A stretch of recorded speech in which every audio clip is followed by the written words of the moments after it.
Praised be Jesus and Mary. We celebrate today the feast of Our Lady of Loreto, which feast is inseparably tied to the Holy House of Loreto, which gives a luster to that place in Italy, that little town where that little house, the house of the Holy Family, rests. Tradition has it that this holy house, the house of Nazareth, where the Annunciation took place and later where the Holy Family lived, this holy house was actually transported miraculously from the Holy Land, first to Dalmatia and then to Italy. Tradition has it so. Witnesses confirm this, and it will be an interesting sermon to go into it in detail, but we will not for the sake of brevity, although even scientific evidence points to the fact that it is, in fact, a house of the early centuries of the current era from the Holy Land, and which was actually a destination of pilgrims at that time, and that it was transported without being taken apart, somehow all in one piece, from the Holy Land to Italy. Again, that would be an interesting sermon, but we won't go into that today for the sake of brevity.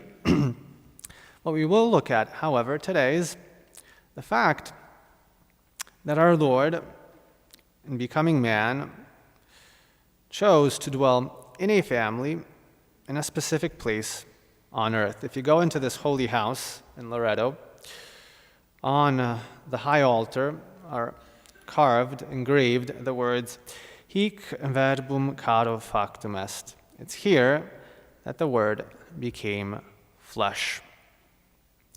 So God chose to share this little house of Nazareth with Mary, his mother, with Joseph, his foster father, and it is here where he lived. God who became man. And this leads us then to another thought, an even more beautiful thought, that there's a house that our Lord shared with his family, with all of humanity on earth, but there's also a dwelling that he built for himself and for himself alone, that he didn't share with anybody else. How lovely is your dwelling place, O Lord, mighty God, the psalm says. And what is this dwelling place that our Lord built for himself and for himself alone, that he didn't share with anybody else? Well, it is the womb of the Blessed Virgin Mary, his mother. It's of her that we can truly say, apply those words to her and to her alone, Hic verbum caro factum est. It is here that the Word has become flesh. So in our devotion to Our Lady, we should never, ever fear that by going to Our Lady or by going through Our Lady, we will ever be deviated from our Lord. It's simply not possible.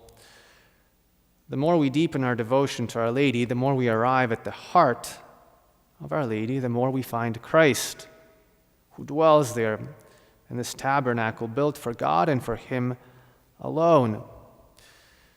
St. Maximilian used to say, illustrate this with a beautiful example. If you look for a king, where do you look for him?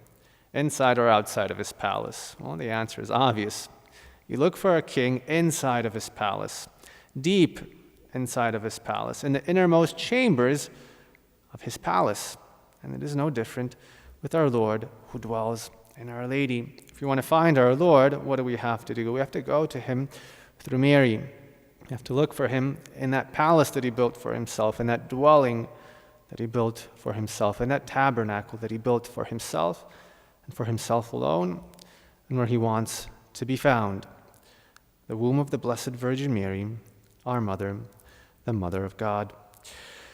Praised be Jesus and Mary.